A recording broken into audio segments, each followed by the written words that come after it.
செவி வழி புத்தகங்களை கேட்க சப்ஸ்கிரைப் பண்ணுங்க. நன்றி. நல்ல கணவன் நல்ல மனைவி. வெள்ளிக்கிழமை மாலை 6 மணி. அரவிந்த் யாமினி அவர்களின் செல்வங்கள் ஜானகி, மகாலட்சுமி அனைவரும் காரில் பாண்டிச்சேரி நோக்கி பயணித்து கொண்டிருந்தனர். ஞாயிற்றுக்கிழமை நடைபெறவிருந்த புத்தக கண்காட்சி நிறைவு விழாவில் அரவிந்த் யாமினி இருவருமே பேச ஏற்பாடாகியிருந்தது. அவர்களுடைய ஸ்கார்பியோ காரை அபிதான் ஓட்டி கொண்டிருந்தார். குழந்தைகள் இருவரும் பின்னிருக்கையில் அமர்ந்தபடி விளையாடி கொண்டிருந்தனர். யாமினி தன் பேச்சிற்கான குறிப்புகளை சதிர் பார்த்து கொண்டிருந்தார். அரவிந்த் மேற்கே மறைகின்ற சூரியனை பார்த்தபடி சிந்தனையில் மூழ்கியிருந்தான். சூரியன் மறைந்த பின் இருள் சூழ்ந்து கொண்டதால் யாமினி கையில் இருந்த காகிதங்களை கீழே வைத்தார். மேடம், லைட் போடட்டுமா? வேண்டாம் அபி, பின்னால லைட் இருந்தா உனக்கு ஓட்டுறதுக்கு கஷ்டமா இருக்கும். ஹோட்டலுக்கு போய் பார்த்துக்கலாம். யாமினி அப்போதுதான் அரவிந்தை திரும்பி பார்த்தார். என்னடியர், ஏதோ யோசனையில் இருக்கீங்க போல இருக்கே. அதெல்லாம் ஒன்றும் இல்லை, என்னோட பேச்சை மனசுக்குள்ளே ஒத்திகை பார்த்துக்கிட்டு இருந்தேன். அரவிந்த், எனக்கு ஒரு சந்தேகம். மனுஷனுக்கு கடவுள் மேலே அன்பு ஜாஸ்தியா, இல்லை கடவுளுக்கு மனுஷன் மேலே அன்பு ஜாஸ்தியா? சார், எனக்கும் அந்த சந்தேகம் இருக்குது சார். உங்கள் விளக்கம் என்ன சார்? சாலையிலிருந்து கவனத்தை திருப்பாமலேயே அபி பேசினாள். யாமினி, நீ உயரமா நான் உயரமானு கேட்டால் டேப்பை வச்சு அளந்து பார்த்து சொல்லிடலாம். உங்ககிட்ட பணம் நிறைய இருக்கா இல்லை என்கிட்ட இருக்கான்னு கேட்டால் கொஞ்ச நேரம் கணக்கு போட்டு சொல்லிடலாம். ஆனால் அன்பை எப்படி அளக்க முடியும்? அன்பில் பெரிய அன்பு ஏது, சின்ன அன்பு ஏது? அது மட்டும் இல்லை யாமினி, நம்ம கடவுள் மேலே அன்பு வைக்கிறதே அவன் கருணையில் தான். கடவுள் நினைச்சா நம்ம மனசில் அவன் மேலே வெறுப்ப வர மாதிரி பண்ணிடலாம்னு நம்மாழ்வார் உற்றாரை செய்வேனும் ஞானே இன்னும் உற்றார்களை அழிப்பேனும் ஞானே என்னும் ஒரு இடத்துல சொல்கிறாரு. கடவுள் மேலே காதல் வசப்பட்ட பெண் தன்னையே கடவுளாக பாவிச்சு பாடுற மாதிரி அந்த வரிகள் அமைஞ்சிருக்கு. என் மேலே பக்தி இல்லாமல் இருக்கிறவங்கள பக்தி உள்ளவங்களா செய்கிறவனும் நான் தான். என் மேலே பக்தியாக இருக்கிறவங்கள பக்தி இல்லாதவங்களா ஆக்குறதும் நான் தான்னு அதுக்கு விளக்கம் சொல்லுவாங்க. எனக்கு ஒரு கதை ஞாபகத்துக்கு வருது. ப்ளீஸ் சொல்லுங்க அரவிந்த், எனக்கும் கதை கேட்கணும் போல இருக்குது. எனக்கும் தான் சார். முன் சீட்டிலிருந்து அபியும் உற்சாகமாக கத்தினாள். அரவிந்த் சிரித்தபடி சொல்ல ஆரம்பித்தான். மதுரையை ஆண்டு வந்த பாண்டிய நாட்டு மன்னன் ஒரு பெரிய அறிஞரிடம் பேசிக்கொண்டிருந்தான். உரையாடலின் நடுவே சிவபெருமான் மேல் தான் வைத்திருக்கும் அன்பை பற்றி சொன்னான். உணர்ச்சி வசப்பட்டு பேசிக்கொண்டிருந்த மன்னன், மதுரை எம்பதியிலே சிவபெருமான் வலது காலை மேலே தூக்கி இடது காலை அரக்கனின் தலையில் வைத்து நடனமாடி கொண்டிருக்கிறார் என்று சொல்லிவிட்டான். அறிஞர் குறுக்கிட்டார். மாற்றி சொல்கிறீர்கள் அரசே. மதுரை எம்மந்தியில் மட்டுமில்லை, எல்லா இடங்களிலும் இறைவன் வலது காலை அரக்கன் மேல் வைத்து இடது காலை தூக்கி நடனம் புரிந்து கொண்டிருக்கிறான். மதுரை மீனாட்சி அம்மன் கோயிலில் வெள்ளியம்பலத்தில் நடராஜன் சிற்பமும் அப்படிதான் அமைந்திருக்கிறது. அரசன் மௌனமாக இருந்தான். அரசன் தன்னை நம்பவில்லை என்று நினைத்தார் அறிஞர். என்னை நம்பவில்லையா அரசே? நாளை காலை முதல் காரியமாக மீனாட்சி அம்மன் கோயிலுக்கு சென்று பார்த்து விடலாமே. யார் சொல்வது சரி என்று அப்போது தெரிந்துவிடும் போகிறது. மன்னன் அன்று இரவு தூங்க போகும் முன் அரண்மனையின் நாட்டிய கூடத்தில் இருந்த நடராஜர் சிலையை பார்த்தான். அறிஞர் சொன்னது சரிதான். நடராஜ பெருமான் இடது காலை தான் தூக்கி கொண்டிருந்தார். வலது கால் அரக்கன் மேல் இருந்தது. என்னை மன்னித்து விடு இறைவா, தவறுதலாக சொல்லிவிட்டேன். வலது கால் எது இடது கால் எது என்று தெரியாத அளவிற்கு முட்டாளாக இருந்து விட்டேன். நாளை காலை கோயிலுக்கு வந்து பார்க்கும்போது நான் சொன்னது தவறு என்று எல்லாருக்கும் தெரிந்துவிடும். அதனால் எனக்கு அவமானம் ஏற்படும். பரவாயில்லை, அனுதினமும் உன்னை வணங்கும் நான் இந்த சின்ன விஷயத்தை கூட கவனிக்காமல் தவறு இழைத்து விட்டேனே என்று நினைக்கும் போது வேதனையாக இருக்கிறது. என் தவறை மன்னித்து விடப்பா. மறுநாள் காலை மன்னனும் அறிஞனும் மீனாட்சி அம்மனை தரிசித்துவிட்டு சுவாமி சந்நிதிக்கு போனார்கள். சிவலிங்கத்தை தரிசித்துவிட்டு வெள்ளியம்பலத்தின் முன் நின்றார்கள். தில்லை பொன்னம்பலம் என்று அழைக்கப்படுகிறது. மதுரை வெள்ளியம்பலம் என்று அழைக்கப்படுகிறது. நடராஜரின் திருவுருவம் திரை போட்டு மறைக்கப்பட்டிருந்தது. அர்ச்சகர் மெதுவாக திரையை விலக்கினார். திரை விலக்கினதும் அறிஞர், சிவபெருமானே என்று அலறியபடி மயங்கி விழுந்தார். பாண்டிய மன்னன் தன்னுள் வெடித்து கிளம்பிய விம்மல்களை அடக்க மிகவும் கஷ்டப்பட்டு கொண்டிருந்தான். அவர்கள் முன்னால் நடராஜ பெருமான் தன் இடது காலை அரக்கன் மேல் வைத்து வலது காலை தூக்கி அபிநயம் பிடித்து கொண்டிருந்தான்.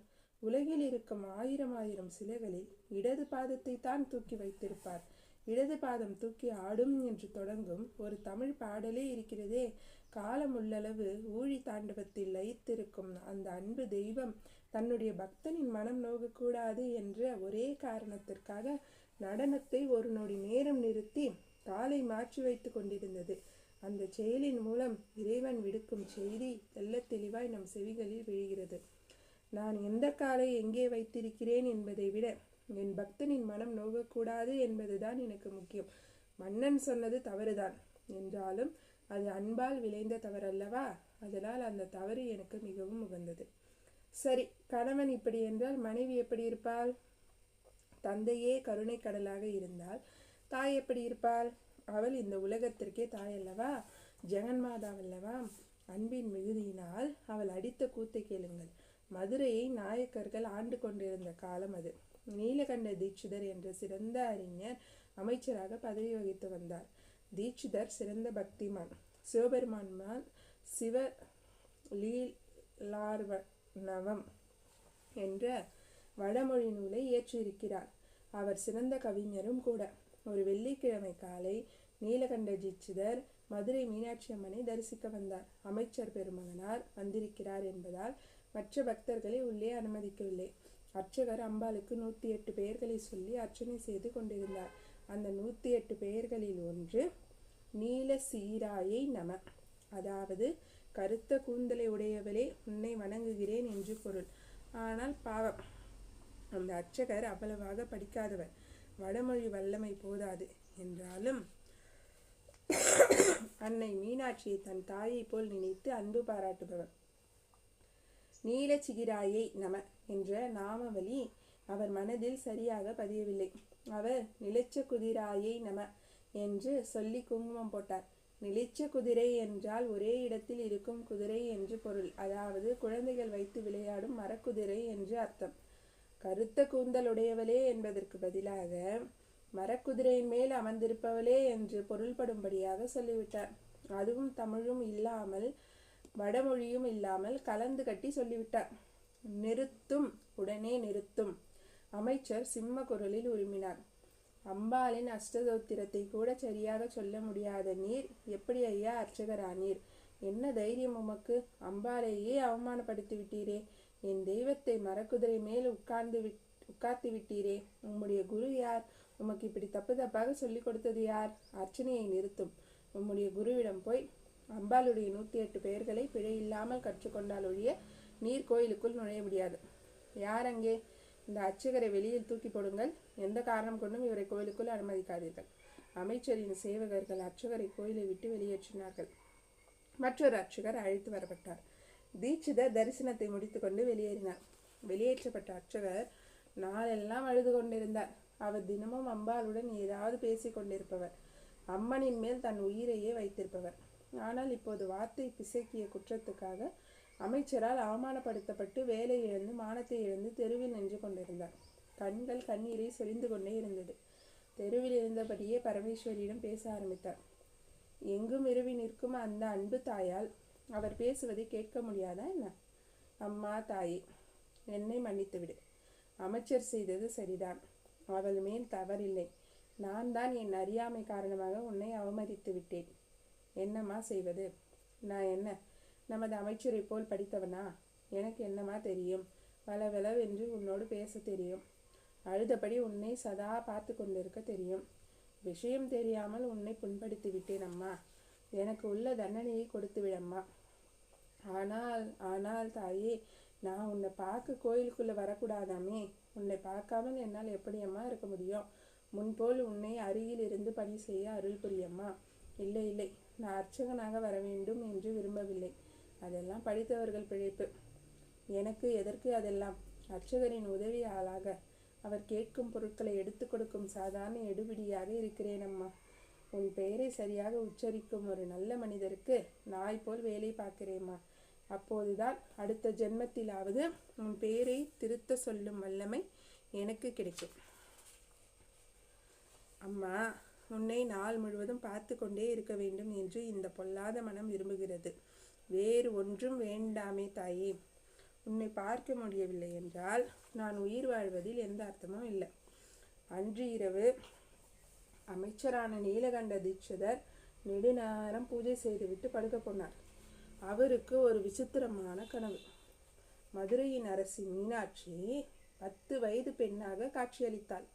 பச்சை பட்டுடுத்தி இருந்த அந்த மரகதவல்லி ஒரு மரக்குதிரை மேல் ஆடிக்கொண்டிருந்தார். ஆதிபராசக்தி இந்த பிரபஞ்சத்தை இதுபோல் 1000 பிரபஞ்சங்களை கண்ணிமைக்கும் பொழுதில் ஆட்டி அழிக்கும் வல்லமை பெற்ற அந்த மாதரசி ஒரு சாதாரண மரக்குதிரை மேல் ஒரு குழந்தையைப் போல் குதூகலத்துடன் ஆடிக்கொண்டிருந்தாள். புரிந்ததாடா படித்த முட்டாளே, அந்த அர்ச்சகன் சொன்னது உண்மைதான் என்று இப்போதாவது புரிந்ததா என்று தீட்சிதரிடம் கேட்பது போல் இருந்தது அம்பாளின் இதழோரத்தில் பூத்திருந்த குறும்பான புன்னகை. தீட்சிதர் அதிர்ந்தார். அதுவரை தீட்சிதரிடம் மென்மையான வார்த்தைகளையே பேசிய அம்பாள் அன்று சிம்மவாகினியாக கர்ஜித்தாள். அவனுடைய மழலையை நான் பல ஆண்டு காலம் ரசித்து வருகிறேன். எங்களுக்கு நடுவில் வர நீ யாரடா? நாளை காலை அவன் கோயிலுக்குள் இல்லாவிட்டால் என்னை நீ அழிக்கும் தெய்வமான பத்ரகாளியாகத்தான் பார்ப்பாய். வியர்வையில் குளித்த அமைச்சர் கனவினின்று விழித்தெழுந்தார். வெளியேற்றப்பட்ட அர்ச்சகரை தேடி தன் ஆட்களுடன் நகரம் முழுவதும் சுற்றினார். ஆடி வீதியில் அம்போ என்று அரை தூக்கத்தில் இருந்தார் அர்ச்சகர். மிகப்பெரிய அறிஞர், சக்தி வாய்ந்த அமைச்சர், சிறந்த கவிஞர், வேதங்களையும் சாஸ்திரங்களையும் கரைத்து குடித்த விற்பனரான நீலகண்ட தீட்சிதர் அவ்வளவாக படிப்பறிவில்லாத அந்த அர்ச்சகரின் கால்களில் நெடுஞ்சாங்கிடையாக விழுந்து மறுநாள் காலை கோயிலுக்கு வருமாறு பணிவுடன் கேட்டுக்கொண்டார். முக்கியமாக இனிமேல் அர்ச்சகர் படிக்க வேண்டிய பாடம் ஒன்றும் இல்லை என்றும், நிலச்ச குதிராயை நம என்று தொடர்ந்து அவர் மதுரை அரசியை போற்றலாம் என்றும், தனக்கு அப்படித்தான் அவள் காட்சியளித்தாள் என்றும் கூறினார். நல்ல கணவன் நல்ல மனைவி என்று சொல்லி கதையை முடித்தான் அரவிந்த். சூப்பர் அரவிந்த் என்று பாராட்டினாள் யாமினி. வண்டியை ஓரம் கட்டினாள் அபி. பின் அரவிந்தை பார்த்து கை கூப்பினார். சார், இந்த கதையை நான் எங்கேயுமே கேட்டதில்லை. அபி, இந்த மாதிரி ஒரு கணவனும் இந்த மாதிரி ஒரு மனைவியும் நம்ம பக்கம் இருக்கும்போது நம்ம யாருக்கு பயப்படணும், எதுக்கு கவலைப்படணும்? ஆசு கவி பாடிய அசட்டு தோல்வி. சாரி மேடம், அவங்களுக்கு ஸ்பெஷல் கிளாஸ் இருக்குது. அது முடிய இன்னும் 1 மணி நேரம் ஆகும். அதை முன்னாலேயே சொல்லியிருந்தா அதுக்கு தகுந்த மாதிரி வந்திருப்போம்ல. யாமினி தன்னுடைய பெண்கள் படிக்கும் பள்ளியின் நிர்வாக அதிகாரியிடம் சண்டை போடாத குறையாக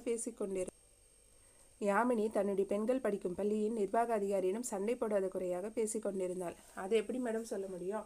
மதுரையிலேருந்து ஒரு பிரபலமான டீச்சர் வந்திருக்காங்க. எங்கள் ஸ்கூல் பாடத்திட்டத்தை வகுத்து கொடுத்தவங்களே அவங்க தான். கேஜி படிக்கிற பசங்களுக்கு 1 மணி நேரம் கிளாஸ் எடுக்கணும்னு ஆசைப்பட்டாங்க. எங்களால் மறுக்க முடியல மேடம். ஒரு ஃபோன் பண்ணி சொல்லியிருக்கலாம்ல. உங்கள் பொண்ணுங்க படிக்கிற கிளாஸில் மொத்தம் 50 பேர் இருக்காங்க மேடம். அவ்வளோ பேருக்கும் ஃபோன் பண்ணி சொல்கிறதுன்னா அதுக்கே 1 மணி நேரம் ஆகுமே மேடம். அப்போ 50 வீட்டிலேருந்து குழந்தைகளை கூப்பிட வந்தவங்க எல்லாரும் காத்துக்கிட்டு இருக்காங்களா? ஆமாம் மேடம். நீங்கள் மட்டும்தான். நான் மட்டும்தான் சண்டை போட்டுக்கிட்டு இருக்கேனா? அப்படி சொல்லலை. அதற்குள் அரவிந்த் யாமினியின் கைகளை பற்றி அழைத்து கொண்டு போனான். விடிய யாமினி, 1 மணி நேரம் காரில் உட்காந்துருப்போம். அபியை காரை ஸ்டார்ட் பண்ணி ஏசியை போட சொல்லிடலாம். நாம் பேசிக்கிட்டு இருக்கலாம். திரும்பி வீட்டுக்கு போயிட்டு வரத்துக்கு 2 மணி நேரம் ஆயிரும். குழந்தைங்க வந்த உடனே நம்ம ஏற்கனவே பிளான் பண்ண மாதிரி கோயிலுக்கு போகலாம். சரியா? ஒரு கண்டிஷன். என்ன? எனக்கும் அபிக்கும் ஒரு நல்ல கதை சொல்லணும். அவ்வளோதானே, சொல்லிட்டா போச்சு. இந்த தரம் ஆதிசங்கரர் பற்றி ஏதாவது சொல்லுங்களே. ராமானுஜரை பற்றி நிறைய சொல்லிட்டீங்க. நிச்சயமா. யாமினியின் முகம் மலர்ந்தது. காரை அடைந்தவுடன் அபியை பார்த்து உற்சாகமாக கத்தினான் யாமினி. அபி, காரை ஸ்டார்ட் பண்ணி ஏசியை போடு. நீயும் உள்ளே உட்காரு. சார் ஒரு அருமையான கதை சொல்ல போகிறாரு. மலர்ந்த முகத்துடன் அவள் சொன்னதை செய்தாள் அபி. அரவிந்த் கதை சொல்ல ஆரம்பித்தான். ஆதிசங்கரரை போன்ற ஒரு அப்பழுக்கற்ற துறவிய உலகில் எந்த மூலையிலும் காண முடியாது. வேதத்தால் ஸ்தாபிக்கப்பட்ட வைதிக மதம் நலிந்து கொண்டிருந்த காலம் அது. வேதம் கற்றவர்கள் கூட வேத மந்திரங்களை வைத்து உலகியல் பயன்களை துய்ப்பதிலேயே கண்ணும் கருத்துமாக இருந்தார்கள். யாகம், யஞ்ஞம், உயிர் பலி என்று சதா சர்வ காலமும் சடங்குகள் செய்வதிலேயே கழித்தார்கள். நான் யாகம் செய்கிறேன், எனக்கு பலன் கிடைக்கிறது, இதில் நடுவே கடவுளுக்கு என்ன வேலை என்று கேட்கும் அளவிற்கு அவர்கள் புத்தி மழுங்கி போயிருந்தது. ஆதிசங்கரர் தான் வேதம் போதிக்கும் ஞானத்தின் சாரமான உபனிஷத்துக்களை மக்களிடையே பரப்பினார். உயிர் பலி கூடாது என்றார். ஜீவாத்மாவும் பரமாத்மாவும் ஒன்றுதான் என்று தத்வார்த்தமாக வாதிட்டாலும் இறுதியில் அம்பாளை பற்றியும் சிவனை பற்றியும் திருமாலை பற்றியும் மனம் உருக உருக பக்தி பாடல்கள் பாடினார். அவர் வாழ்வில் நடந்த மனதை தொடும் சம்பவம் இது. சங்கரரும் அவர் சீடர்களும் ஆற்றின் கரையில் ஆசிரமம் அமைத்து அதில் அமைதியாக வாழ்ந்து வந்தார்கள். தினமும் மாலை நேரம் வகுப்புகள் இருக்கும். அது ஒரு மாலை நேரம். கதிரவன் தூரத்தில் மேற்கு தொடர்ச்சி மலைக்கு பின்னால் மறைவதற்கான முஸ்தீபுகளை செய்து கொண்டிருந்தான். சங்கரரின் சீடர்கள் அனைவரும் அவர் முன் அமைதியாக அமர்ந்திருந்தார்கள். குளிர்காலம் அப்போதுதான் ஆரம்பமாகியிருந்தது. மலையிலிருந்து தவழ்ந்து வந்த மின் குளிர்காற்று அவர்களுக்கு இதமாக இருந்தது. ஆதிசங்கரர் பூரண அமைதியில் திளைத்து கொண்டிருந்தார். இன்று மாலை ஒரு மிக நுட்பமான உபநிஷத்தை பற்றி ஆராய்வோம் என்று காலையிலேயே தன் சீடர்களிடம் சொல்லியிருந்தார் சங்கரர். நேரம் நகர்ந்து கொண்டிருந்தது. நிமிஷங்கள் வினாடிகளை முழுங்கிக் கொண்டிருந்தன. இன்னும் சங்கரர் வாயை திறக்கவில்லை. சங்கரரின் அமைதி இன்னும் ஆழமானதாக இருந்தது. இனியும் அமைதியாக இருந்து ஒரு நல்ல வகுப்பை இழக்க சீடர்களுக்கு மனதில்லை. தங்கள் மனதில் இருந்ததை பிரதான சீடரான பத்மபாதரிடம் சைகையால் தெரிவித்தார்கள். பத்மபாதர் எழுந்து நின்றார். மரியாதையாக தன் கையால் வாயை பொத்திக்கொண்டு தன் குருநாதரிடம் பயபவியமாக பேச ஆரம்பித்தார். குருதேவா, நான் வகுப்பை ஆரம்பிக்கலாமா, இல்லை இன்னும் யாராவது வர வேண்டுமா? சங்கரர் மென்முறுவல் போட்டார். அவருடைய கண்கள் 50 அடி தள்ளி அரங்கேறி கொண்டிருந்த ஒரு காட்சியில் லயித்து போயிருந்தது. அங்கே சங்கரரின் சீடர்களில் ஒருவரான ஆனந்தகிரி குருநாதரின் காவியாடிகளை துவைத்து கொண்டிருந்தார். அந்த ஒரு சாதாரண செயலை கூட ஒரு பயபக்தியுடன் ஒரு வழிபாடு செய்வது போன்ற ஈடுபாட்டுடன் செய்து கொண்டிருந்தார் கிரி. ஆனந்தகிரிக்கு பாவம், ஆண்டவன், அத்வைதம் இதெல்லாம் பற்றி ஒன்றும் தெரியாது. ஜீவாத்மா, பரமாத்மா போன்ற சிக்கலான தத்துவவாதங்களுக்கு பக்கத்தில் வரவே மாட்டார். அவரை பொறுத்த மட்டில் சங்கரர் தான் அவருக்கு குரு, தெய்வம் எல்லாம். குருவின் துணிகளை துவைப்பது, இரவு குரு தூங்க போகும் சமயம் அவர் கால்களை அமுக்கி விடுவது போன்ற செயல்களை விட உலகத்தில் புனிதமானவை வேறு எதுவும் இல்லை என்பது ஆனந்தகிரியின் அசைக்க முடியாத நம்பிக்கை. மற்ற சீடர்கள் எல்லாரும் மாலை வகுப்பிற்காக குருநாதர் முன் குழுமிவிட்டார்கள் என்ற விஷயம் கூட பாவம் ஆனந்தகிரிக்கு தெரியாது. அவர் மனம் இடைவிடாமல் குருவின் நாமத்தை ஜபித்து கொண்டிருக்க அவர் கைகள் ஓய்வில்லாமல் உழைத்து கொண்டிருந்தன. ஜெய ஜெய சங்கர ஹர ஹர சங்கர, ஜெய ஜெய சங்கர ஹர ஹர சங்கர. இதற்கிடையில் பத்மபாதர் லேசாக கனைத்தார். தனது கேள்விக்கு குருநாதர் இன்னும் பதில் சொல்லவில்லை என்பதை நினைவூட்டுவதற்காக. சங்கரர் தனது பிரதான சீடர் பக்கம் திரும்பினார். குழந்தாய் பத்மபாதா, ஆனந்தகிரி வருவதற்காக காத்து கொண்டிருக்கிறேன். அவன் வந்தவுடன் வகுப்பை ஆரம்பித்து விடலாம். பத்மபாதனின் முகத்தில் கேலியான புன்னகை. எல்லா சீடர்களும் கேலியாக சிரித்தார்கள். எல்லாருமே கிரியை ஒரு சம்பளம் இல்லாத வேலைக்காரனாகத்தான் பார்த்தார்கள். சமைப்பது, துணி துவைப்பது, ஆசிரமத்தை கூட்டி சுத்தம் செய்வது, குருநாதருக்கு வேண்டியதை எடுத்து கொடுப்பது போன்ற எடுபிடி வேலைகளை எல்லாம் ஆனந்தகிரி தான் செய்ய வேண்டும் என்று சங்கர மடத்தில் எழுதப்படாத ஒரு நியதி இருந்தது. கிரிக்கு புத்தி வளர்ச்சி சரியில்லை. அதனால் அந்த மாதிரியான வேலைகளுக்குத்தான் அவர் லாயக்கு என்று எல்லாரும் நினைத்தார்கள். பத்மபாதர் சிரித்தபடி அமர்ந்து விட்டார். ஒரு துணிச்சலான சீடன் எழுந்து நின்றான். உபனிஷத் வகுப்புக்கு கிரியா? குருநாதா, தாங்கள் என்ன விளையாடுகிறீர்களா? நீங்கள் சொல்லும் நுட்பமான தத்துவம் எல்லாம் அவனுடைய கெட்டியான மண்டை ஓட்டை பொத்துக்கொண்டு அவன் மூளையில் இறங்குமா என்ன? மற்ற சீடர்கள் பெரிதாக சிரித்தார்கள். சங்கரர் துயரத்தில் ஆழ்ந்தார். ஆனந்தகிரிக்காக அவர் வருத்தவில்லை.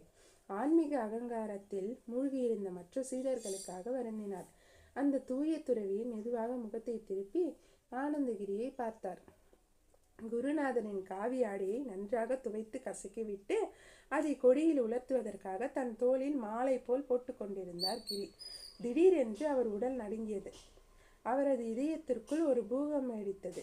அவர் கண்களில் இருந்து கண்ணீர் பெருகி கொண்டிருந்தது.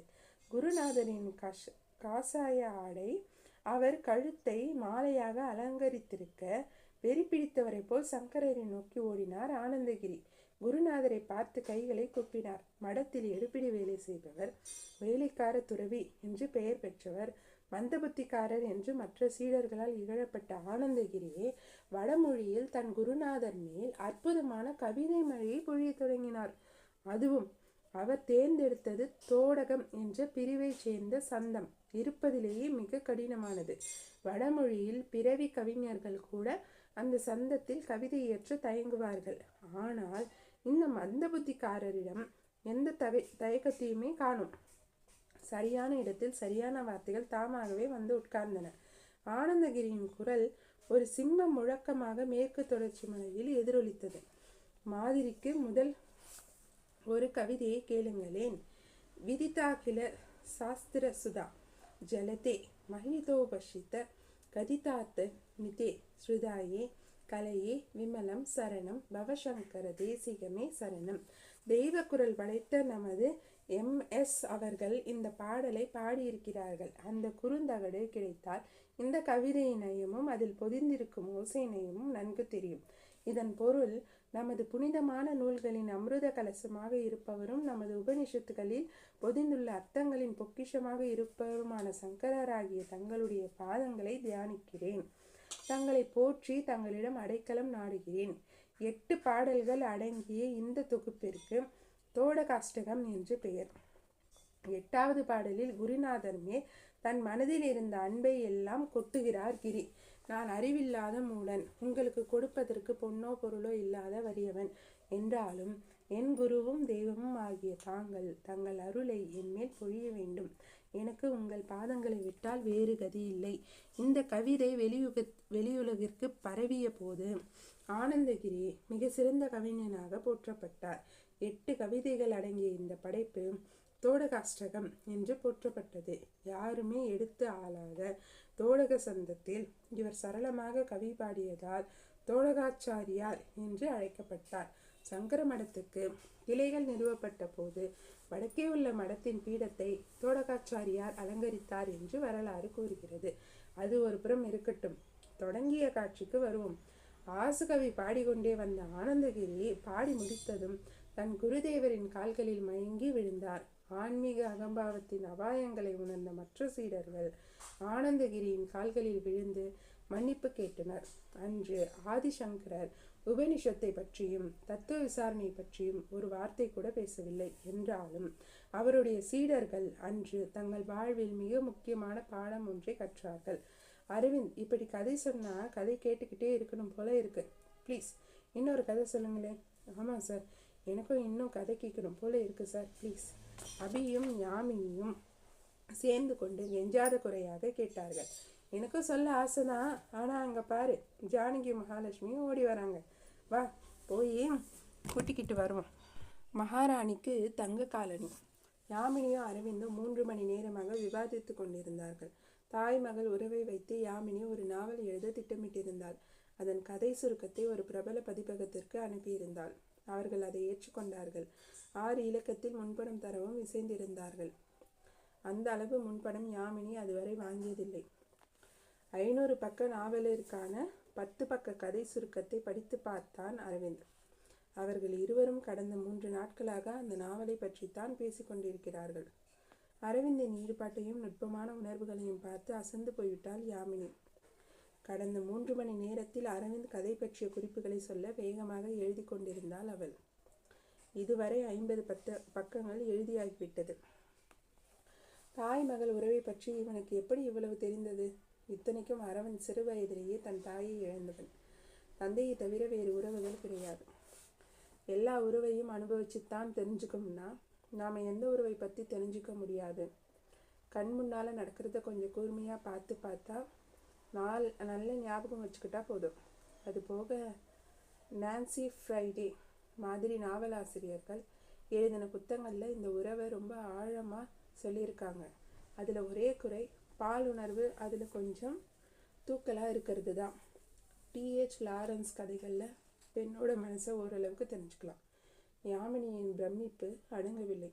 யாமினி ஒரு பேசப்படுற புத்தகமாக இருக்க போகுதுங்கிறதுல எனக்கு சந்தேகம் இல்லை. இதுக்கு புக்கர் பரிசு கிடைச்சாலும் ஆச்சரியப்படுறதுக்கு இல்லை. நம்ம நாட்டில் இருக்கிற தாய் மகள் உறவு மேலை நாடுகளில் இருக்கிறத விட ஆழமானது, சிக்கலானது, அதிக பரிமாணங்களை கொண்டது. நான் சொன்னதெல்லாம் ஞாபகம் வச்சுக்கோ. இந்த புத்தகம் அமோகமாக வரும். அரவிந்த், நீங்கள் சொன்ன எல்லாத்தையும் நினைவு வச்சுக்கிட்டு கதை எழுதுகிறேன். ஆனால் ஒரு நிபந்தனை, புத்தகத்தில் உங்கள் பேரையும் போடணும். இது 2 பேரும் சேர்ந்து எழுதின புஸ்தகமாக இருக்கட்டும். ரொம்ப தேங்க்ஸ் கண்ணம்மா. ஆனால் அப்படி மட்டும் செஞ்சிடாத. ஏன்?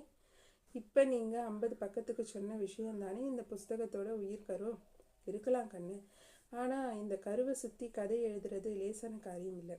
அதுக்கு பல மாதங்கள், ஏன் பல வருஷங்கள் கூட ஆகலாம். எனக்கு ஏற்கனவே பேர் இருக்குது. என் பேரை புஸ்தகத்தில் போட்டால் உன் பேர் அடிபட்டு போயிடும். அதனால தான் போட வேண்டாம்னு சொல்கிறேன். அப்போ நீங்கள் செஞ்ச இந்த பெரிய உதவிக்கு நான் எப்படி நன்றி சொல்ல போகிறேன் அரவிந்த்? ரொம்ப சுலபம். உன் கணவனை கட்டிப்பிடிச்சு ஒரு முத்தம் கொடுத்தா போதும், அதுவே அதிகம். யாமினியின் முகம் சிவந்தது. என்றாலும் அவன் சொன்னபடி செய்தான். அரவிந்த், 12 மணி ஆயிடுச்சு, இன்னைக்கு இவ்வளவு போதும். ஆனால் இந்த மனநிலையில் என்னால் தூங்க முடியும்னு தோணலை. கேஜியோட கதை ஏதாவது இருந்தால் சொல்லுங்களேன். சரி வா, நம்ம ரூமுக்கு போவோம். அங்கே வேண்டாம், குழந்தைங்க தூங்கிட்டு இருப்பாங்க. நாம் வழக்கமான இடத்துக்கு போயிடுவோம். மொட்டை மாடி. அரவிந்த் ஊஞ்சலில் அமர்ந்து கொள்ள யாமினி அவன் மடியில் படுத்து கொண்டாள். அரவிந்த் மிக மிக மென்மையாக ஊஞ்சலை ஆட்டினான். அரவிந்தின் மென்மையான குரல், அந்த அரையிரட்டு சூழ்நிலை, ஊஞ்சலின் மெல்லோட்டம் எல்லாமாக சேர்ந்து யாமினியை சொக்க வைத்தது. அரவிந்த் சொல்ல ஆரம்பித்தான். அப்பா இன்கம் டேக்ஸ் ஆஃபீஸராக இருக்கும்போது கூடிய மட்டும்ல வெளியூர் போகிறத தவிர்த்துருவார். வீட்டில் என்னை தனியாக விட்டுட்டு போக அவருக்கு மனசு வராது. நான் 9வது படிச்சுட்டு இருக்கும்போது ஒரு அவசர வேலையாக அவரை மதுரைக்கு அனுப்பிச்சி வச்சாங்க. ஒரு வாரம் வேலை. என்னை எங்கள் மாமா வீட்டில் விட்டுட்டு போனார். மதுரையில் அவருக்கு ஏற்பட்ட அனுபவத்தை எல்லாம் அழகாக அவருடைய டைரியில் எழுதி வச்சிருக்காரு. கேஜி எப்போதும் ஹோட்டலில் தங்க மாட்டார், தானே சமைத்து தான் சாப்பிடுவார். அதனால் அவருடைய அலுவலகத்தில் கோயிலுக்கு பக்கத்திலே எல்லா வசதிகளையும் உடைய ஒரு வீட்டை அவருக்காக வாடகைக்கு எடுத்திருந்தார்கள். காலையில் 8 மணிலேருந்து மதியம் 2 மணி வரை அலுவலகம் செல்வார். பின் மாலை 5 மணிலேருந்து இரவு 8 மணி வரை. மதுரையில் இருந்த ஒவ்வொரு நாளும் மதியம் 3 மணி அளவில் அடுத்த நாள் சமையலுக்கான காய்கறி வாங்க பக்கத்தில் இருக்கும் சென்ட்ரல் மார்க்கெட்டுக்கு போவார்.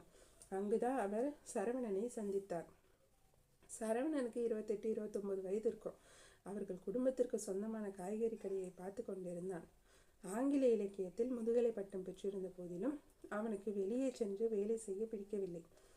கேஜி தனக்கு வேண்டிய காய்கறிகளை சரவணனிடம்தான் வாங்குவார்.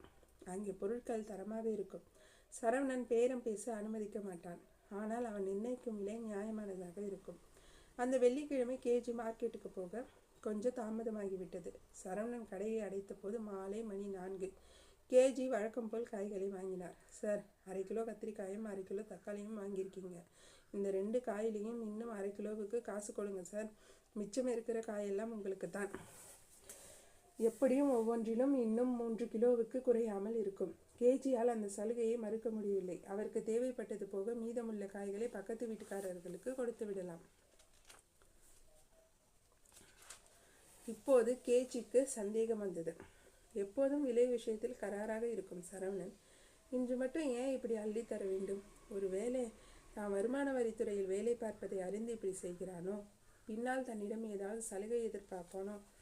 அப்பா சரவணா, என்றைக்கும் இல்லாத திருநாளா இன்றைக்கி மட்டும் ஏன் இவ்வளோ விலையை குறைச்சி தரேன்னு தெரியாமல் நான் இதை வாங்க மாட்டேன். அதெல்லாம் ஒன்றும் இல்லை சார், இன்றைக்கி ஏற்கனவே லேட் ஆயிடுச்சு. நான் கோயில் வேலைக்கு போகணும். கையில் மிச்சம் இருக்கிற காயை என்னுடைய கடைசி கஸ்டமருக்கு குறைச்ச விலைக்கு கொடுத்துருவேன். அப்போ தான் நான் நேரத்துக்கு கோயிலுக்கு போக முடியும். எங்கள் மீனாட்சி தாய் கொடுக்குற வேலையை ஒழுங்காக செய்ய முடியும். கேஜிக்கு ஆச்சரியம். என்ன சொல்கிறான் இவன்? மதுரையில் இருக்கிறவங்க எல்லாம் மதுரை அரசுக்கு, மீனாட்சி தாய்க்கு தங்களுக்கு தெரிஞ்ச வழியில் ஏதாவது சேவை பண்ணுறாங்க சார். பணக்காரங்க நகை வாங்கி கொடுக்குறாங்க. என்ன மாதிரி காய்கறி கடைக்காரன் என்ன சார் செய்ய முடியும்?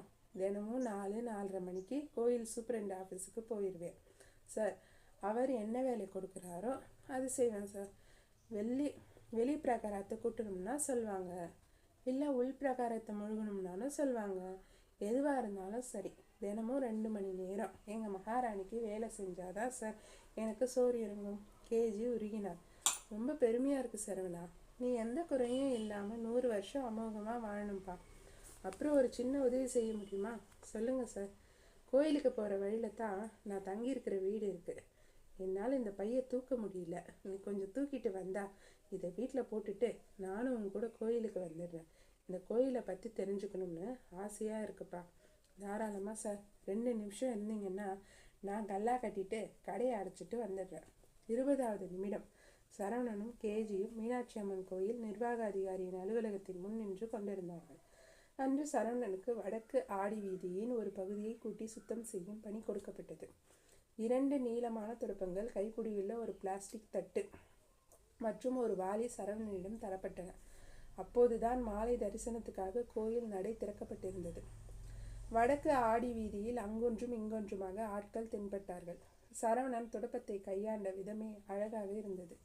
காய்கறி வியாபாரத்தில் பணம் கொழித்து கொண்டிருப்பவன், ஆங்கில இலக்கியத்தில் முதுகலை பட்டம் பெற்றவன், பெருக்கி கூட்டுவதே தன் தொழிலாக கொண்டவன் போல் சிரத்தையுடன் திருப்பணி செய்து கொண்டிருந்தான்.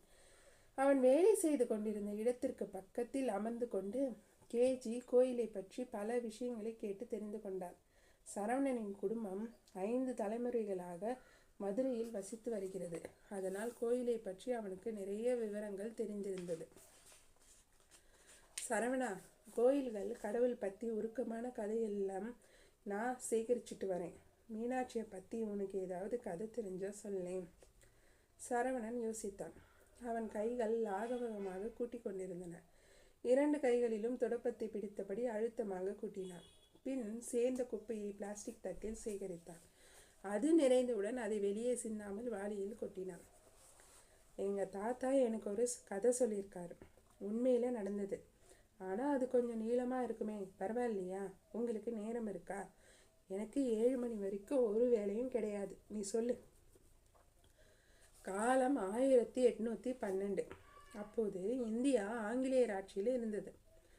அரசாங்கத்தின் பெரிய பதவிகளில் எல்லாம் ஆங்கிலேயர்களே இருந்தார்கள். ரோஸ் பீட்டர் என்ற ஆங்கிலேயர் மதுரை மாவட்ட ஆட்சியராக பொறுப்பேற்றிருந்தார். அந்த காலத்தில் மாவட்ட ஆட்சியருக்கு உண்மையிலேயே வானளாவிய அதிகாரம் இருந்தது. அப்போது கார்கள் கண்டுபிடிக்கப்படவில்லை. குதிரைகளும் குதிரை வண்டிகளும் மட்டுமே புழக்கத்தில் இருந்தன. மென்குளிர் காற்றோடு கூடிய ஒரு இலையுதிர் காலம் மாலை பொழுது. புதிதாக பொறுப்பேற்றிருந்த ஆட்சியர் தன் குதிரையில் மதுரையை சுற்றி வந்து கொண்டிருந்தார். அவரை பார்த்த மக்கள் ஒதுங்கி நின்று மரியாதை செலுத்தினார்கள். மீனாட்சி அம்மன் கோயிலுக்கு அருகில் வந்து கொண்டிருந்தார் ஆட்சியர். அப்போது பெரிய பூங்கா இருக்கும் இடத்தில் வந்து கொண்டிருந்தார். அம்மன் சந்நிதி நுழைவு வாயிலுக்கு சற்று தள்ளி நின்று பிரம்மாண்டமான அந்த கோபுரத்தின் நேர்த்தியை வியந்தார். திடீரென்று அவர் மனம் முற்றிலும் அமைதியானது. குதிரையை நிறுத்தினார். இன்னும் 50 அடி தூரத்தில் அம்மன் சந்நிதி நுழைவு வாயில் இருந்தது. மக்கள் கூட்டமாக கோயிலுக்குள் போய்கொண்டும் வந்து கொண்டும் இருந்தார்கள். அப்போது கோயிலுக்குள் போய் கொண்டிருந்த ஒரு 50 வயது மதிக்கத்தக்க மனிதர் ஆட்சியரை நோக்கி ஓடி வந்தார். அவர் ஆட்சியரின் அலுவலகத்தில் குமாஸ்தாவாக இருந்தார். பள்ளி படிப்பு மட்டுமே முடித்திருந்த போதிலும் பிழையற்ற ஆங்கிலம் பேசுவதில் வல்லவராக இருந்தார். மாண்புமிகு ஆட்சியர் அவர்களே, மாலை வணக்கம். மாலை வணக்கம். ஓ, மிஸ்டர் ஐயரா, எப்படி இருக்கிறீர்கள்? நலமாக இருக்கிறேன். என்ன இந்த பக்கம்? தினமும் காலையும் மாலையும் கோயிலுக்கு வருவது வழக்கம். சந்தோஷம். இந்த பிரம்மாண்டமான கோயிலுக்குள் யார் இருக்கிறார்கள்? இந்த கேள்விக்கான விடை ஆட்சியருக்கு தெரியும். லண்டனில் இருந்து அவரது கப்பல் இந்தியாவிற்கு கிளம்பும் முன்பாகவே அந்த காலத்தில் மஜுரா என்று அழைக்கப்பட்ட மதுரை நகரின் வரலாற்றை கரைத்து குடித்துவிட்டு தான் கிளம்பினார் ரோஸ் பீட்டர். குறிப்பாக மீனாட்சி அம்மன் கோயிலின் சிறப்புகளை பற்றி விரிவாக படித்திருந்தார். தன் கீழ் வேலை செய்யும் குமாஸ்தாவை சோதிக்க விரும்பினார் ஆட்சியர். கோயிலுக்குள் எங்கள் அன்னை மீனாட்சி இருக்கிறாள். ஓ, அவள் அன்பின் வடிவம், எங்களின் தாய். அப்படியா? அது மட்டுமல்ல மாண்புமிகு ஆட்சியர் அவர்களே, அவள் எங்கள் மகாராணி. இந்த சிறிய நகரை இரும்பு கரம் கொண்டு காத்து நிற்கிறாள். அந்த காலத்தில் சில அசுரர்கள் இந்த நகரை அழிக்க வந்தபோது தனியாளாக நின்று அவர்களை எல்லாம் அழித்தவள் எங்கள் அரசி. அவள் அழகின் அரசி, அன்பின் அரசி, இந்த ஊரை ஆளும் அரசி, எங்கள் இதயங்களை ஆளும் அரசி. உணர்ச்சி வசப்பட்டு ஐயர் ஆங்கிலத்தில் சொன்னது ஆட்சியரின் உள்ளத்தை தைத்திருக்க வேண்டும். சட்டென்று குதிரையிலிருந்து கீழே குதித்தார் ஆட்சியர். பின் அம்மன் சந்நிதி நோக்கி நடக்க ஆரம்பித்தார். சிறிது இடைவெளி விட்டு ஐயர் அவரை பின்தொடர்ந்தார். இப்போது ஆட்சியர் அம்மன் சந்நிதி நுழைவாயிலுக்கு எதிரில் நின்று கொண்டிருந்தார். அவர் கை தன்னிச்சையாக அவர் அணிந்திருந்த தொப்பியை எடுத்தது. அவர் மனதில் இனம் புரியாத உணர்வு. உண்மையிலேயே ஒரு நாட்டை ஆளும் அரசியின் முன் நிற்பது போல் உணர்ந்தார் அவர். அவரையும் அறியாமல் அவரது உதடுகள் முணுமுணுத்தன. மாலை வணக்கம் மாண்புமிகு மகாராணி அவர்களே. மிஸ்டர் ஐயர் மகாராணியை பார்க்க வேண்டும் என்று விரும்புகிறேன். இப்போது உள்ளே போகலாமா? அதில் ஒரு சிக்கல் இருக்கிறது. வெளிப்பிரகாரம் வரைத்தான் நீங்கள் போக முடியும். மதத்தால் இந்துவாக இருப்பவர்கள் தான் உள்ளே போய் மீனாட்சி தாயை தரிசிக்க முடியும். ஓ. இப்போது ஆட்சியர் நேரடியாக மகாராணியிடமே பேசினார். ஆனால் ஐயருக்கு கேட்காதவாறு மெல்லிய குரலில் பேசினார். மாண்புமிகு மகாராணி அவர்களே, உங்கள் சார்பில் உங்கள் பிரதிநிதியாக இந்த மாவட்டத்தை ஆட்சி செய்யும் பொறுப்பை ஏற்றிருக்கிறேன். தாங்கள் தான் எனக்கு வழிகாட்ட வேண்டும். சரி மிஸ்டர் ஐயர், நான் வருகிறேன். அப்படியே செய்யலாம். இன்னும் 100 அடி அவர் குதிரையுடன் நடந்து போனார். பின் குதிரையின் மேலேறி வேகமாக போய்விட்டார். அதன் பின் ஆங்கிலேய ஆட்சியருக்கு அதுவே பழக்கமாகிவிட்டது. ஒவ்வொரு மாலையும் தனது வேலை முடிந்த பின் குதிரை மீதேறி அம்மன் சந்நிதி வாசலுக்கு வருவார். 100 அடி தூரத்திலேயே குதிரையிலிருந்து இறங்கி தன் தொப்பியை கழற்றி கையில் பிடித்தபடி நடப்பார். சரியாக கோயில் வாசலுக்கு எதிரே நிற்பார். மாண்புமிகு மகாராணி அவர்களே, மாலை வணக்கங்கள். நலமாக இருக்கிறீர்களா? இன்று நான் உசிலம்பட்டி கிராமத்தில் ஒரு வரப்பு தகராறை தீர்த்து வைத்தேன். ஒரு பெரிய ஜாதி கலவரம் வராமல் தடுத்து விட்டேன். எல்லாம் உங்கள் அருள்தான் மகாராணி. அலுவலகத்தில் நடந்ததை எல்லாம் அன்னையிடம் ரகசியம் பேசும் குரலில் சொல்வார். பின் மேலும் 100 அடி நடந்து சென்று குதிரையின் மேலேறி வேகமாக சென்று விடுவார். நாள் ஆக ஆக ரோஸ் பீட்டருக்கு மதுரை அரசியை ஒரு முறையாவது தரிசிக்க வேண்டும் என்ற ஏக்கம் அதிகமாகி கொண்டே வந்தது. தன் ஏக்கத்தை மதுரை அரசியிடமே சொல்ல ஆரம்பித்தார் ஆட்சியர். என் அடிமனதில் ஓர் ஆசை இருக்கிறது மகாராணி. உங்களை பார்க்க வேண்டும். ஒரே ஒரு முறை உங்களை நான் பார்க்க வேண்டும். நான் கோயிலுக்குள் நுழைய முடியாது என்று எனக்கு தெரியும். அந்த விதியை மீற எனக்கு விருப்பமில்லை. ஆனால் நீங்கள் தான் ஏதாவது செய்ய வேண்டும். என்னை இந்த ஊரிலிருந்து மாற்றுவதற்கு முன்னால் உங்களை ஒரே ஒரு முறையாவது பார்த்துவிட வேண்டும் மகாராணி. ஆட்சியர் மனதில் இருந்த ஏக்கம் எப்படியோ ஐயருக்கு தெரிந்துவிட்டது. ஒரு நாள் மாலை ஆட்சியர் கோயில் வாசலில் நின்று கொண்டிருந்த போது ஐயர் அவரை அணுகினார். கிசுகிசுப்பான குரலில் அப்பழுக்கற்ற ஆங்கிலத்தில் பேசினார் ஐயர். உங்கள் மனம் எனக்கு புரிகிறது. நீங்கள் சம்மதித்தால் தலைமை அர்ச்சகரிடம் பேசி இரகசிய தரிசனத்துக்கு ஏற்பாடு செய்கிறேன். காதும் வைத்தது போல் காரியத்தை முடித்து விடலாம். எறும்புக்கு கூட இது தெரிய தேவையில்லை என்று சொல்கிறீர்கள். ஏற்பாடு செய்யட்டுமா? வேண்டாம் மிஸ்டர் ஐயர், அப்படி செய்யாதீர்கள். எனது நாட்டில் கூட நான் அரசியை பார்க்க முடியாது, பிரபுவாக இருந்தால் ஒழிய. இந்த நாட்டில் மட்டும் நான் ஏன் அந்த சலுகையை எதிர்பார்க்க வேண்டும்? அதுவும் திருட்டுத்தனமாக. வேண்டாம், அப்படி எதுவும் செய்து விடாதீர்கள். ஐயர் போய்விட்டார். ஆட்சியரின் இதயத்தில் ஆயிரம் எண்ணங்கள். இனம் புரியாத துக்கத்தோடு மதுரை அரசியிடம் பேசினார். மாண்புமிகு அரசியாரே, என் நம்பிக்கை நாளுக்கு நாள் குறைந்து கொண்டே வருகிறது. நான் போவதற்குள் தங்களை பார்ப்பேனா தெரியவில்லை. ஆனால் அதற்காக விதியை மீறி ரகசியமாக உங்களை பார்க்க விரும்பவில்லை தேவி. நீங்கள் தான் என் மேல் கருணை காட்ட வேண்டும். இரும்பு மனம் கொண்ட நிர்வாகி என்று பெயரெடுத்த அந்த ஆட்சியரின் கண்களில் நீர், பச்சை புடவைக்காரியின் மனதை கரைக்க 2 சொட்டு கண்ணீர் போதுமே. நேரம் வந்துவிட்டது என்று தீர்மானித்தாள் அந்த சாலக்காரி. அன்று மதுரையில் கனமழை பெய்து கொண்டிருந்தது. கோயிலிலிருந்து 4 தெருக்கள் தள்ளி இருந்த தனது மாளிகையில் தனியாக தூங்கிக் கொண்டிருந்தார் ஆட்சியர். அவரது குடும்பம் இங்கிலாந்தில் இருந்தது. அந்த கட்டடத்தில் இருந்த எண்ணெய் தீபங்கள் எல்லாம் சூறை காற்றில் அணைந்துவிட்டன. அப்போது மின்சாரம் வந்திருக்கவில்லை. ஆழ்ந்த உருக்கத்தில் இருந்த ஆட்சியரை ஒரு சிறு பெண் பேர் சொல்லி அழைத்தாள். Rose Peter, Rose Peter. திடுக்கிட்டு எழுந்தார் ஆட்சியர். Rose Peter, Rose Peter. அவருடைய தாய் மட்டும்தான் அவரை அப்படி அழைப்பாள். ஆனால் இந்த குரல் ஒரு 12 வயது பெண்ணின் குரலாக அல்லவா இருக்கிறது. ஆனால் அந்த குரலில் இருந்த அன்பு அவருக்கு அவர் தாயை நினைவூட்டியது. சுற்றிலும் இருட்டு. ஆட்சியர் தட்டு தடுமாறி தனது இரவு அங்கிகளை அணிந்து கொண்டு அறையை விட்டு வெளியே வந்தார். வா ரோஸ் பீட்டர், நாம் போகலாம். அப்போது அடித்த மின்னல் கீற்றில் தன் முன்னால் நின்றிருக்கும் பெண்ணை பார்த்தார் ஆட்சியர். அந்த பெண் பளிர் பச்சை நிறத்தில் பாவாடை சட்டை அணிந்திருந்தாள். கழுத்தில் பலவிதமான பொன் ஆபரணங்கள். அவள் அணிந்திருந்த வைர மூக்குத்தி வெளியில் அடித்த மின்னலை விட பிரகாசமாக இருந்தது. அவள் கண்களில் இருந்த ஒளி, அன்பு. அந்த ஆங்கிலேயரால் அவள் கண்களை பார்க்காமல் இருக்க முடியவில்லை. இவையெல்லாம் ஒரு நொடியில் நிகழ்ந்து விட்ட போதிலும் ரோஸ் பீட்டர் சாகும் வரை இந்த காட்சியை மறக்கவில்லை. வா போகலாம், அந்த பெண் மீண்டும் கூப்பிட்டாள். படி வழியாக கீழே இறங்க தொடங்கினாள். அவளை கேள்வி கேட்க ஆட்சியருக்கு மனதில்லை. ஆனால் இனிமைக்கு இனிமை சேர்க்கும் அவள் குரலை கேட்க வேண்டும் போல் இருந்தது. அவளை பின்தொடர்ந்து போனார் ஆட்சியர். அவள் வீட்டை விட்டு வெளியே போவதை பார்த்ததும் ஆட்சியர் அவளிடம் பேசினார். பெண்ணே, எனக்கு சில நிமிடங்கள் தர முடியுமா? வெளியே மழை பெய்து கொண்டிருக்கிறது. நான் என் பூட்ஸை அணிந்து கொண்டு வந்து விடுகிறேன். செய், ஆனால் வேகமாக வந்துவிடு. நமக்கு அதிக நேரம் இல்லை. வேகமாக பூட்ஸை அணிந்து கொண்டு அந்த பெண்ணை பின்தொடர்ந்தார் ஆட்சியர். அந்த பெண் அவரை வீட்டை விட்டு வெளியே அழைத்து கொண்டு போனாள். தெருவுக்கு வந்தவுடன் ஆட்சியர் கேட்டார். பெண்ணே, என்னை எங்கே அழைத்து கொண்டு போகிறாய்? பாதுகாப்பான இடத்துக்கு. அந்த பெண்ணின் முகத்தில் ஒரு ஒளி தென்பட்டது. இந்த முறை மின்னல் அடித்த போது அந்த பெண் யார் என்பதை தெரிந்து கொண்டார் ஆட்சியர். அதிர்ச்சியில் உறைந்து போனார். அவரையும் அறியாமல் அவரது கண்கள் நீரை சிந்தி கொண்டிருந்தன. காலம் அப்படியே உறைந்து போயிருந்தது. நான் கேட்டேன் என்பதற்காக அரசியாகிய தாங்களே என்னை காண இவ்வளவு தூரம் நடந்து வர வேண்டுமா? அதன் பின் ஆட்சியரின் பகுத்தறிவு அவரை கேள்விகள் கேட்க ஆரம்பித்தது. வந்தது மதுரை அரசி என்றாலும் அவளால் எப்படி ஆங்கிலம் பேச முடியும்? பாவம், அவருக்கு தெரிந்தது அவ்வளவுதான். உலகத்தில் உள்ள அனைத்து மொழிகளும் அவள் சிரிப்பிலிருந்தும் கொலுசு சத்தத்திலிருந்தும் வந்தவைதானே. தமிழோ ஆங்கிலமோ சமஸ்கிருதமோ ஸ்வாஹிலியோ எல்லா மொழிகளும் அவள் காலடியில் அவளது ஆணைக்காக காத்து கொண்டிருக்கின்றன. அதன் பின் ஆட்சியர் அந்த பெண்ணின் காலை பார்த்தார். அவள் காலில் எந்த காலணியும் இல்லை. ஆட்சியர் அதிர்ந்தார். மகாராணி, தங்கள் கால்களில் எதுவுமே அணியவில்லையே. நான் வேண்டுமானால் வீட்டுக்கு போய் உங்களுக்கு ஒரு செருப்பு எடுத்து வரட்டுமா? தேவையில்லை ரோஸ் பீட்டர், எனது பூட்ஸையாவது அணிந்து கொள்ளுங்கள். நான் எப்படியும் சமாளித்துக் கொள்வேன். தங்கள் கால்களில் அடிபட போகிறது. பாபம், இந்த பிரபஞ்சமே அவள் காலடியில் கிடக்கும் சிறு தூசி என்பதை அவர் அறியவில்லை. தேவையில்லை ரோஸ் பீட்டர். அவர்கள் சிறிது தூரம் நடந்த பின் காதை பிளக்கும் சத்தம் கேட்டது. ஆட்சியர் திரும்பி பார்த்தார். அவரது மாளிகையை ஒரு மின்னல் தாக்கி அது இடிந்து விழுந்திருந்தது.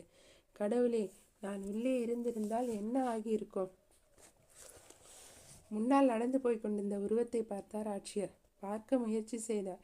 ஏற்கனவே இருட்டு. இப்போது அவரது கண்களை கண்ணீர் மறைத்து கொண்டிருந்தது.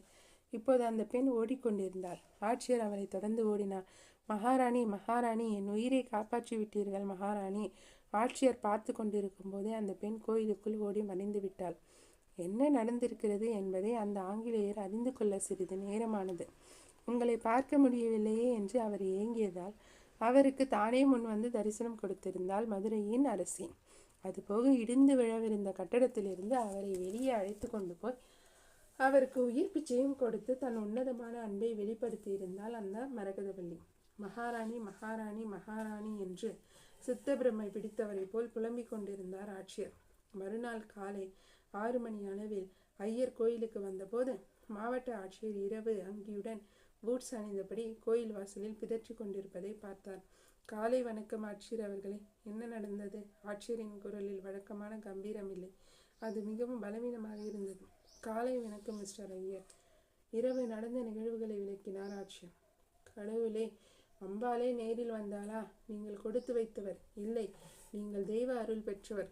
காலையில் குளித்து முடித்து பளீர் என்று மத சின்னங்களை அணிந்திருந்த அந்த அந்தனர் அழுக்கு உடையில் இருந்த ஆட்சியரின் கால்களில் விழுந்தார். மிஸ்டர் ஐயர், என்ன இது? நான் உங்களை விட வயதில் சிறியவன். மேலும் இது மகாராணியின் ராஜ்யம். இங்கு அவளை மட்டும்தான் வணங்க வேண்டும். ஐயா ஆட்சியரே, 40 வருடங்களாக நாள் தவறாமல் நான் இந்த கோயிலுக்கு வந்து கொண்டிருக்கிறேன். ஆனால் நீங்கள் ஒரு முறை கோயிலுக்குள் சென்றதில்லை என்றாலும் எங்கள் அரசி உங்களுக்கு காட்சி கொடுக்க வேண்டும் என்றால் உங்கள் அன்பும் பக்தியும் எவ்வளவு சிறப்பு வாய்ந்ததாக இருக்க வேண்டும். அந்த மேன்மையான அன்பு வழிபாட்டிற்குரியது. அதன் பின் ஆட்சியரை அருகில் உள்ள ஒரு வீட்டிற்கு அழைத்து சென்று அவருக்கு மாற்று துணியும் உணவும் கொடுத்தார் ஐயர். பின் தலைமை அர்ச்சகரை தேடிக்கொண்டு கோயிலுக்குள் ஓடினார். ஆட்சியர் சொன்னதை அர்ச்சகரிடம் சொன்னார் ஐயர். நான் அவரிடம் பணிபுரிகிறேன். அவருடைய நேர்மையை பற்றி எனக்கு தெரியும். இது போன்ற விஷயங்களில் அவர் நிச்சயம் போய் சொல்ல மாட்டார். ஆட்சியர் மாளிகை இடிந்து விழுந்தது உண்மைதான். அதிலிருந்து இவர் தப்பித்ததும் உண்மைதான். எனவே மற்ற செய்திகளும் உண்மையாகத்தான் இருக்க வேண்டும். தலைமை அர்ச்சகர் மேலும் 2 அர்ச்சகர்கள் ஐயர் ஆகியோர் ஓட்டமும் நடையுமாக ஆட்சியர் இருந்த இடத்துக்கு வந்தனர். அர்ச்சகர்களுக்கு ஆங்கிலம் தெரியவில்லை. ஆதலால் ஐயர் மொழிபெயர்ப்பாளராக செயல்பட்டார். மாண்புமிகு ஆட்சியர் அவர்களே, நீங்கள் இறையருள் பெற்றவர் என்று தலைமை அர்ச்சகர் சொல்கிறார். அதனால் எல்லா விதிகளையும் தளர்த்தி உங்களை கோயிலுக்குள் அழைத்துச் செல்ல இவர்கள் தயாராக இருக்கிறார்கள். அது மட்டும் இல்லாமல் ஒரு பெரிய துறவிக்கு தர வேண்டிய வரவேற்பையும் மரியாதைகளையும் உங்களுக்கு தர சித்தமாக இருக்கிறார்கள். நீங்கள் எந்த நேரத்தில் வேண்டுமானாலும் கோயிலுக்குள் நுழையலாம். கர்க பிரகம் வரை எங்கு வேண்டுமானாலும் செல்லலாம். ஆட்சியரின் முகத்தில் அலாதியான அமைதி தெரிந்தது. வேண்டாம் மிஸ்டர் ஐயர், அந்த சலுகையெல்லாம் எனக்கு வேண்டாம். அந்த சலுகைகளை எனக்கு தர முன் வந்ததற்கு